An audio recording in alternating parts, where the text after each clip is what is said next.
안녕하세요. 맥키네시의 투자클럽입니다. HLB의 리보세라님, 가남삼성 임상설계와 내일의 투자 전략에 대해서 살펴봐 드리도록 하겠습니다. 자, 무료 카톡방에서 질문도 좀 하셨던 부분이고 전화도 좀 주셨는데, 최근에 이제 항서제약의 이제 가남삼성 관련되는 부분에서 일부 이제 의문 관련되는 부분이 이제 중국 쪽에서 좀 나왔던 부분이 있거든요. 여기 관련해서 제가 이제 구글에 검색을 해보니까 기사가 이제 주말쯤에 나왔던 부분들이 있습니다. 이 부분들에 대해서 한번 살펴봐 드리도록 하겠습니다. 항서제약의 가남삼상 시험 설계에 대해서 의문이 제기된다. 여기에 대한 반박글이에요. 그래서 5월 12일 날 이제 항서제약이 상해 거래소에다가 이제 공시로 간세 포함 진행되고 있던 1차 치료제 3상 결과 이 캄넬리주맘과 아파티님, 이제 중국에서는 아이탄이죠. 이 국제 다기간 3상 임상 시험의 프라이머리 엔드포인트 1차 이 부분들이 프로토콜 임상에서 사전에 설정했던 우월성 기준을 충족했다. 통계적 유의성을 확보했다는 내용이었죠.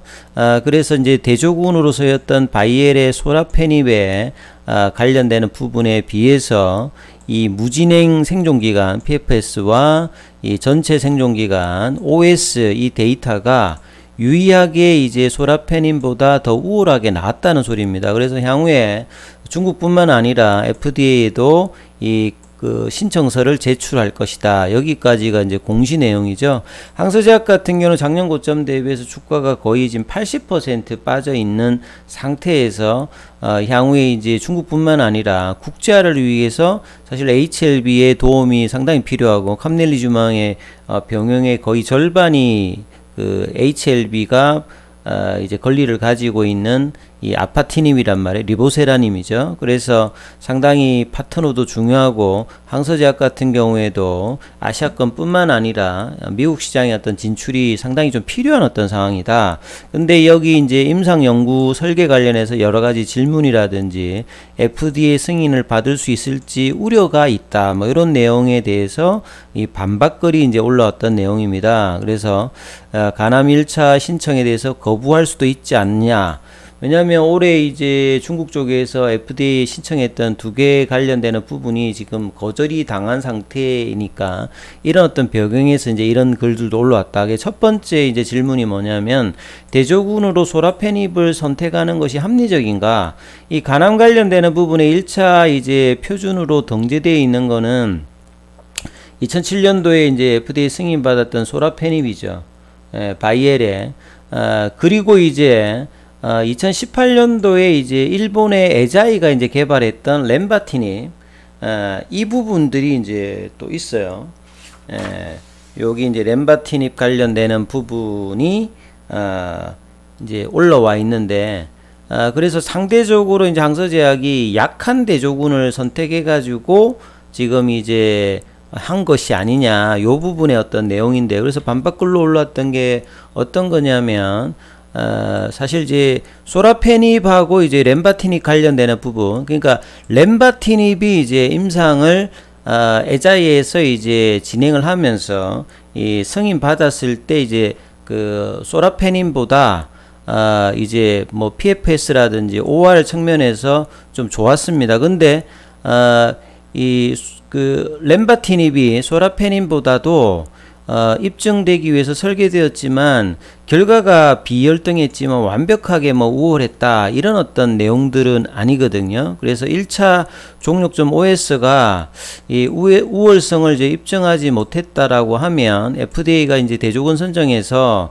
이 부분들이 이제 뭐 부적절하다 이렇게 평가받는 것보다는 내용을 보게 되면 2020년도의 가이드라인을 보면 이 간세포암 1차 치료 관련되는 부분에서 보면 소라페닙도 이렇게 있고 렌바티닙 이렇게 있죠. 그래서 렌바티닙으로 하느냐 소라페닙을 하느냐 여기에 대해서 뭐 보통 이제 후발주자가 뭔가가 나와서 압도적으로 이제 그 앞선 어떤 치료제보다 우월하다고 하면 보통 이제 후발주자들이 이제 임상을 할 때는 이 후발에 이제 그 승인을 받았던 부분하고 이제 데이터를 비교하는 편인데, 지금은 이제 소라페닙하고 렘바티닙의 뭐 대단한 어떤 차이보다는 권장 가이드라인도 있으니까 이 어떤 내용들은 크게 뭐 이렇게 지금 대단한 논란이 될 수 있는 어떤 그런 상황이 아니다, 이렇게 보시면 될 것 같고요.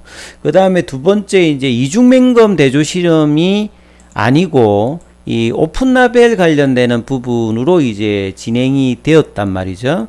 그래서 이 부분에 대해서도 이제 2020년도에 이제 그 병용으로 승인받았던 그 로슈의 이제 그 티센트릭하고 이 베바시조밤 아바스틴입니다. 그래서 이 어떤 이제 병용요법으로 승인받았을 때는 오픈라벨로 이제 이것도 승인을 받았거든요. 근데 이제 여기서 이제 이유를 들었던 부분들은 이제 혁신적인 브레이크스루 어떤 치료제 지정이 있었고, 이 아바스틴이 이제 유백색 주사제다, 항체 치료제로. 그렇기 때문에 아예 이중맹검이 불가능하기 때문에 여기는 오픈 라벨로 했다, 요렇게 이야기하는데요. 보통 우리가 임상을 진행할 때 두 가지 어떤 형태가 있습니다.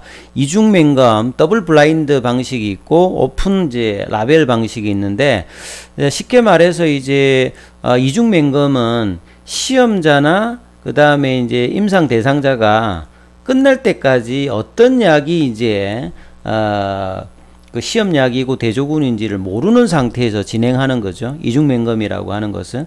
근데 이제 오픈라벨 같은 경우에는 약을 이제 처방받는 사람이나 진행하는 이제 의료진이 아는 겁니다. 요렇게 이제 두 가지로 되어 있는데, 보통 이제 이중맹검으로 진행했을 때의 데이터가 훨씬 더 낮습니다. 그래서 이제 보통 이제 국내 이제 식약처 같은 경우에도 1차, 2차 같은 경우에는 뭐 유해성이라든지 안전성 테스트 하니까 오픈 라벨로 되어도, 삼성 같은 경우에는 거의 이제 이중맹검으로 하는 형태를 이제 하는 거죠.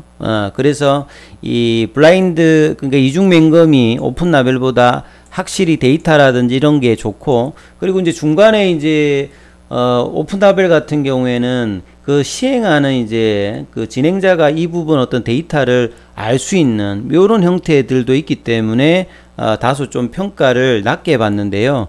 사실 이제 근데 예외적으로 오픈 라벨을 진행하는 경우가 있습니다. 왜냐하면 이제 항서제약이 이번에 그 캄넬리주맘과 아파테닙하고 소라페닙을 비교해서 하는 것은 보시면 그냥 이 캄넬리주맘은 주사제고, 그 다음에 이제 아파티닙은 경구용이잖아요. 소라페닙은 비교하는 대상은 경구용입니다. 그래서 주사제가 들어가 있으니까 이거는 누가 봐도 그냥 이중맹검이 아니라 오픈라벨로, 그러니까 차이가 안 날 수 있는 어떤 형태이기 때문에 오픈라벨로 그냥 진행이 되었다, 이렇게 이해를 하시면 될 것 같아요. 그래서 보통 이제 이중맹검을 할 때는 이제 이 어떤 약의 어떤 크기나 색깔이나 모양이나 향이나 이런 부분들을 플라시보 형태로 구별이 안 되게끔 만드는데, 여기는 이제 주사제가 들어가 있으니까 만약에 이제 이런 부분들을 하기 위해서는 굉장히 이제 어려움과 비용이 클 수 있기 때문에 이런 형태로 이제 오픈라벨 형태로 진행되었다.